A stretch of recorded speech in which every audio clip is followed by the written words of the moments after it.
Hey everybody, guess what? It is a new week for daily patterns. So we're going to do this one called Oh Well. It's created by Melinda Barlow, who's a CCT, and she does have, if you look this up, she has her own video on how to draw this. So if you go to Melinda Barlow's channel, you can find Oh Well on there as well. Going to step one is to make this sort of C shape with the large dots at the end, and then do an opposite side sort of C shape. Can be any size that you want, with same with the dots on the end, and then connect them with these arches going this direction. And then fill in with lines there, and then just connect them, continue to connect them, start the next one. So this would be step one, it's already there, then you do the next one and then fill in here, and then just keep going and connect them together so they look like that. Interesting, huh? So I am going to give that a go.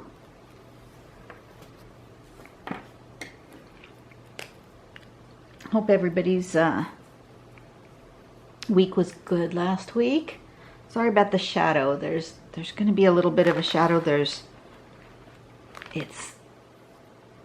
kind of cloudy this morning, so I've put on a light.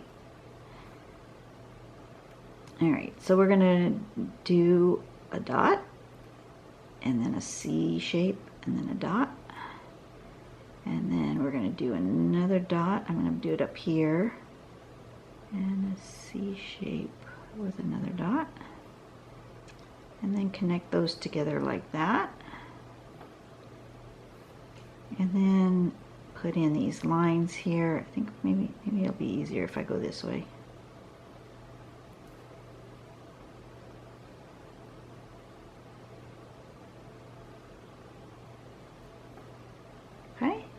And then just turn your page and decide which one of those two we're going to attach to.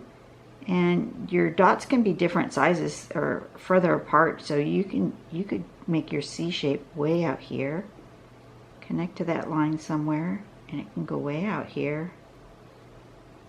And that gives a different look to this. Give that and that. And then just come down here with this, and this way with this,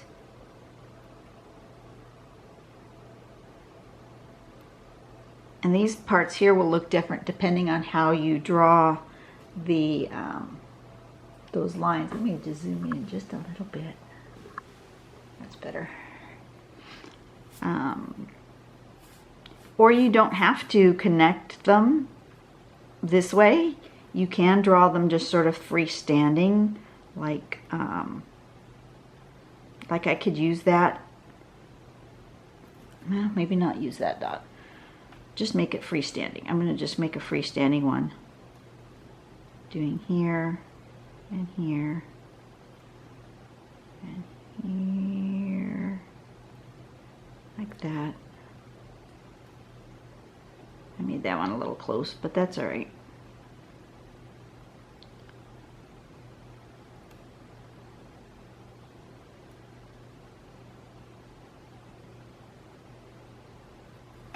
And they can be freestanding like through the middle here. I could do one. Let me do it that way. That comes up like that, and have another arch come through there. Oops, that should have touched. That's right. I'll fix it. Some dots, and then around like that. And then when you this, it'll fill in.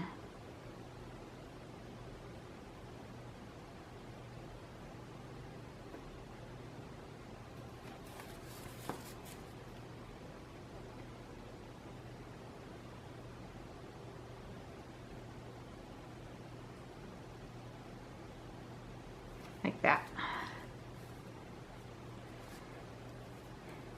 And then you can,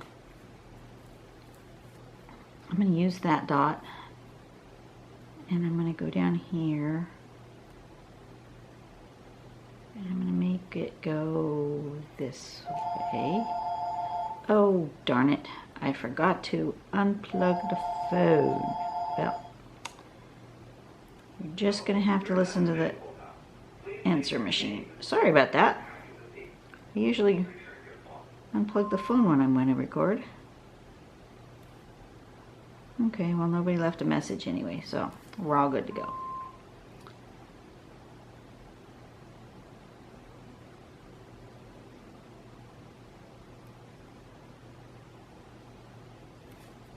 Alright, let's see. This way. And if you do some curve going this way and some curve going this way, going toward the middle, it looks different. The fill looks different. See how that looks different than that? Because this is more like just a fan, and this is more of a valley. Just because of the way I drew the middle inside part. I'm going to attach one here.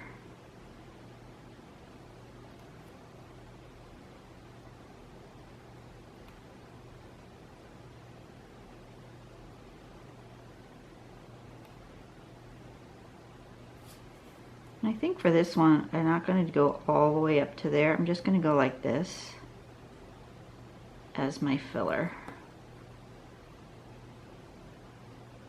And I'll do a few of those so that I don't have just the one that's like that. I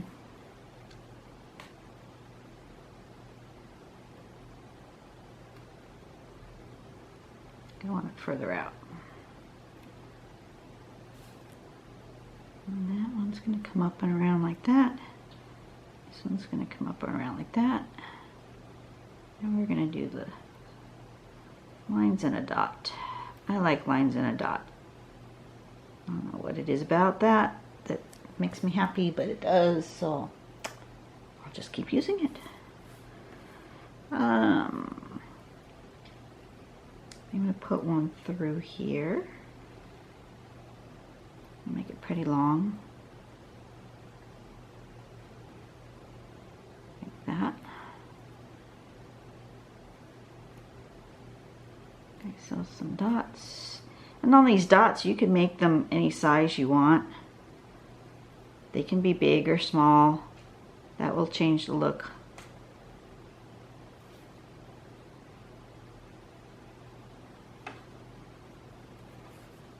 That would definitely change the look.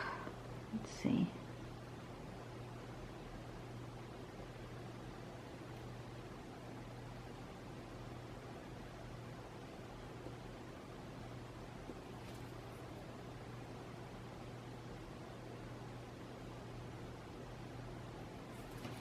Okay. And do I want anything else?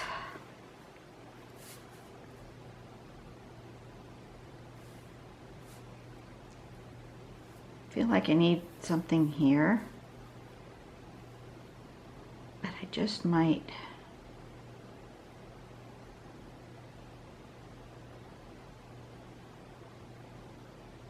overlap one right there.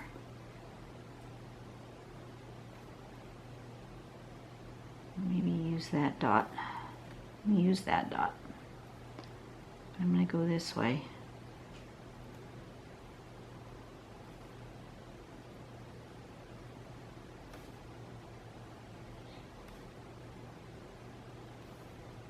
Use that dot.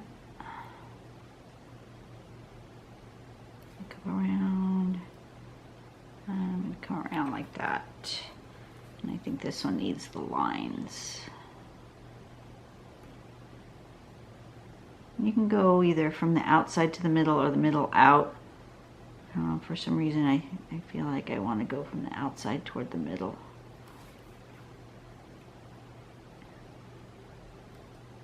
So you draw behind if you have drawn around another shape.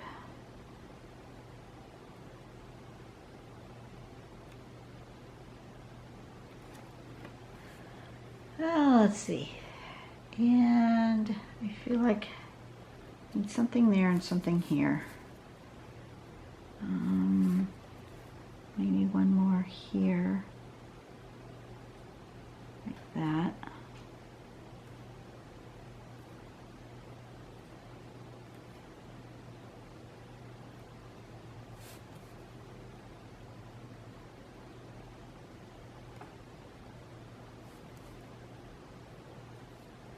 And then you can embellish these. You don't have to leave them just like this. You can add other stuff to the outside of them, which I think I'm going to do on some of these.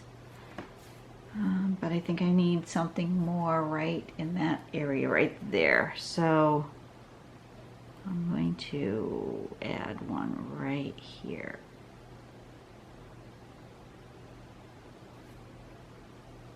Just go up and over and behind there. I think I want one with lines toward the middle, I think. This time I'm going to go toward the middle. So I have a valley.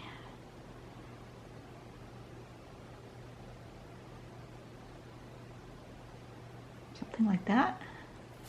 And then turn it around and same sort of thing. Some going one way, some going the other.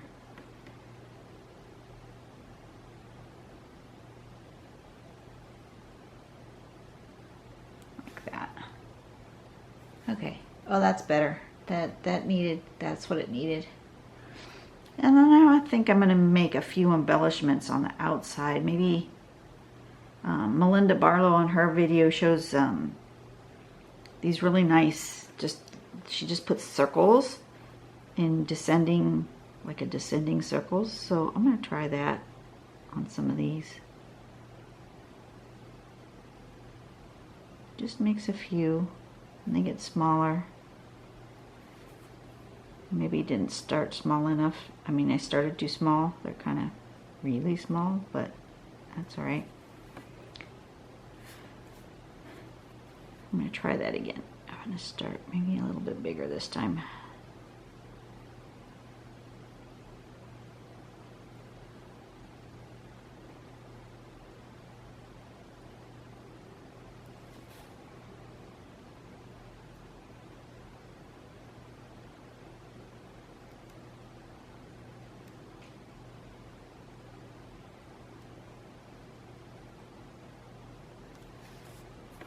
Well, those are kind of cool.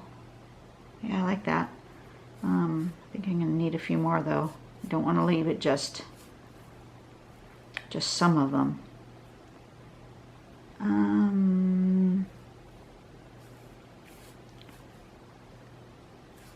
This one. She had a really good tip, Melinda did on her video. When you're making your circles, if you start your circle on an existing line, then if you don't quite overlap when you come all the way back around, you don't notice it.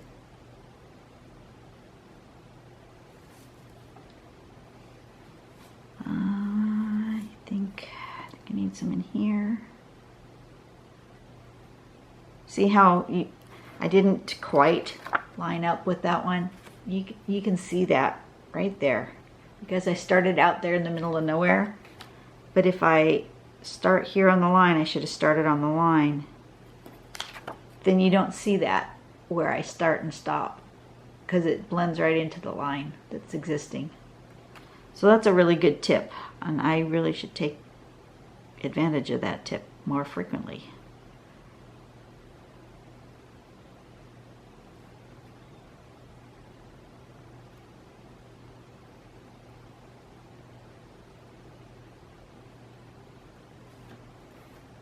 Those are kind of cool. I like that.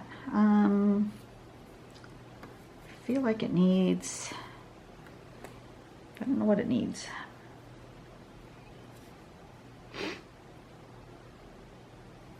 Maybe on one of these, instead of going from the middle to the end, I'll start at this end with my big one.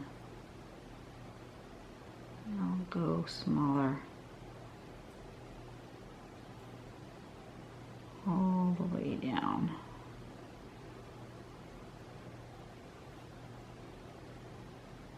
Like that.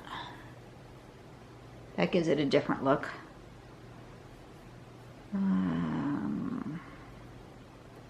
Where else do I want to do that? I'm going to do that at least twice. I'll do it here. Well, that one was a little wonky. Oh well.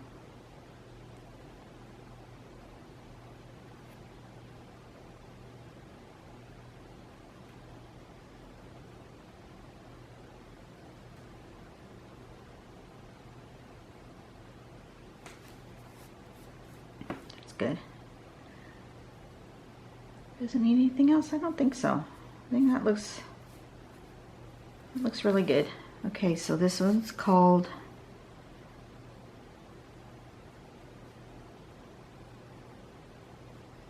Oh Well.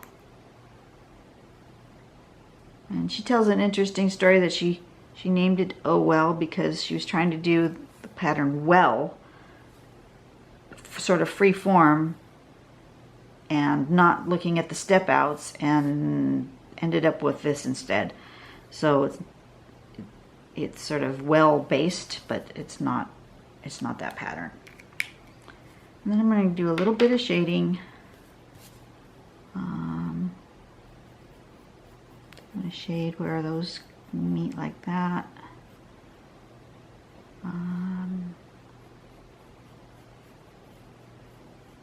Do on that side of this one. This one I'm going to do in the middle. I'm just going to alternate whether I shade from the middle or from the outside. And that'll make them all look different.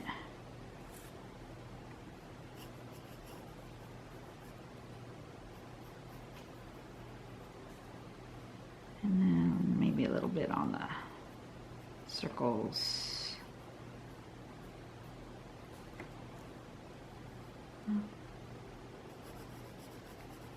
This one from the middle. This one, I think, the outside. This one, I have to where it's overlapping, I need a shadow right there.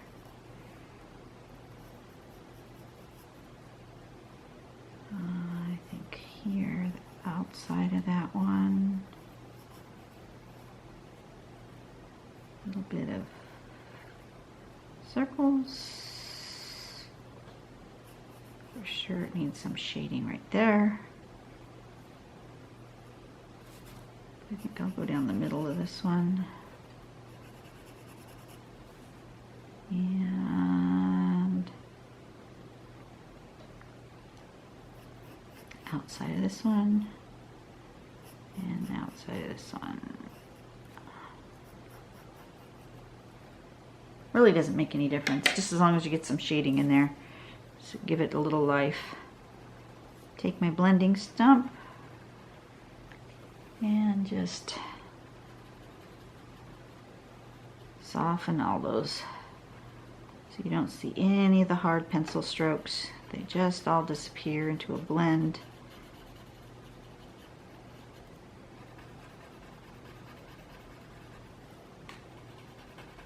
So much fun to blend. And that shading just makes me happy.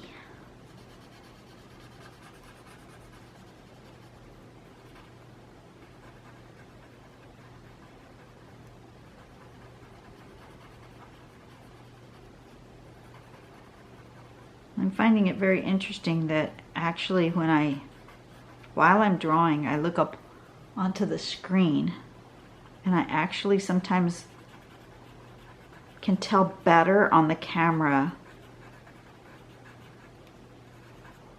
what a particular tile needs and how the shading is working than it is when I'm the perspective that I have when I am just drawing and looking at the tile this way.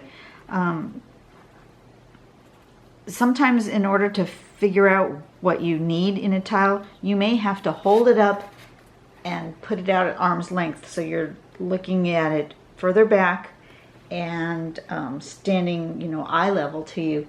I can't really do that here and keep it in camera frame, but so that kind of does the same thing for me, is looking up at it at the camera. It gives me that same sort of perspective. It takes me back. It backs me up a little bit from the piece, and I can more easily see where there's a big empty spot that really needs something, or where it feels unbalanced. Empty doesn't always mean that it needs something, but sometimes it means that it's unbalanced. Lots of times I leave empty. Like this particular tile isn't hardly full at all. There's a lot of negative space. But sometimes the negative space doesn't feel right, and you feel like, well, it needs something in this one spot. And that's what I was doing before when I kept adding, because it was just like, well, it needs something. So that just comes with time. It comes with practice, and it's just your own personal preference. I could totally fill this tile stem to stern with pattern, or I could pick another pattern and put it behind all of these and have these as a focal point and put something else behind. But I'm choosing not to do that. I'm just going to leave this just like that as a focal pattern. Really like it. It's simple to do, and I'll be using that in the future. That's for sure. Have a good day, guys.